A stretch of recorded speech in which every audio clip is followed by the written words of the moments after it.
ان کے پروٹوکول نے مجھے بڑا تنگ کیا ہوا تھا. صاحب بزی ہے, صاحب میٹنگ میں. آج صاحب بالکل اکیلے ہیں اور کوئی پروٹوکول نہیں ہے.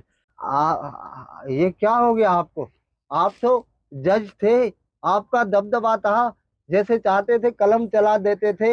ہیں آپ ایسے ہو گئے؟ آپ اتنے تنہا ہو گئے, آپ اتنے اکیلے ہو گئے, یہ کیوں؟ آپ یہاں پہ بھی جج ہی ہے نا صاحب. صاحب یاد ہے میں وہی ہوں جس کی بائک چوری ہو گئی تھی. میں آیا تھا آپ کے آفس کے باہر 6 گھنٹے کھڑا تھا, مگر آپ کے پروٹوکول والے تو مجھے اندر آنے ہی نہیں دے رہے تھے. وہ کہہ رہے تھے صاحب بزی ہے. تو آپ یہاں پہ بھی ڈی ایس پی ہے کیا؟ اب آپ ڈی ایس پی نہیں ہے؟ اب آپ کے گارڈ مجھے روکیں گے تو نہیں؟ کوئی مجھے دھکے دے کے باہر تو نہیں نکالے گا؟ ہیں میری بے عزتی تو نہیں ہوگی یہاں پہ؟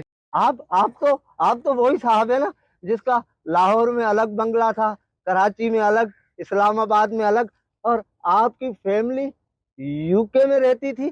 مگر آج کل آپ اتنی چھوٹی جگہ میں رہ رہے, تو لوگ کیا کہیں گے؟ آپ کی عزت پہ بات نہیں آئے گی؟ ہیں آپ یہاں بھی تو بہت بڑے, آپ آپ آپ تو اتنے بڑے بلڈر تھے, آپ کا تو اتنا نام تھا. آپ تو ساری چیزیں بنا بنا کے لوگوں کو بیچتے تھے, اور اس کے بعد اس کی ڈبل فائل نکل آتی تھی. تو کیا یہاں پہ بھی کوئی ڈبل فائل ہے؟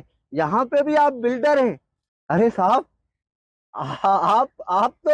آپ تو ہر چیز برانڈڈ پہنتے تھے. ہیں جوتے بھی برانڈڈ, بنیان بھی برانڈڈ, کپڑے بھی برانڈڈ ہیں.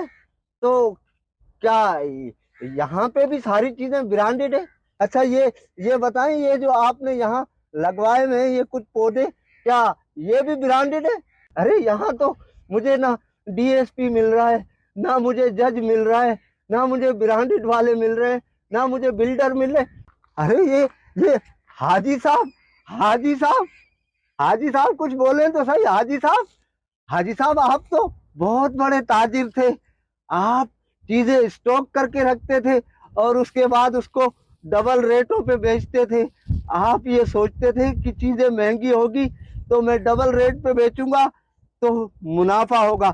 تو یہاں بھی آپ ساری چیزیں کیا ڈبل ریٹوں پہ بیچ رہے ہیں؟ اور کیا یہاں بھی آپ حاجی صاحب ہیں کیا؟